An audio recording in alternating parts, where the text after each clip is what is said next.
How to cancel Meta subscription. First, open Facebook.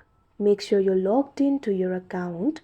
Tap on the three lines that you can see at the top left corner of your screen. Tap on this option Settings and Privacy. Tap on the option Settings. Tap on the option Account Center. You can see various options. Scroll down. Tap on this option Subscriptions that you can see on the screen. Now you'll be able to see two options, Meta Verified, Creators. Tap on the option of your choice.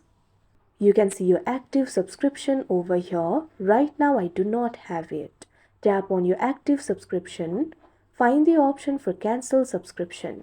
Tap on it. Follow through the prompts. After that the subscription will be cancelled. Like this, you'll be able to cancel the Meta subscription. That's it for this video. Thank you for watching.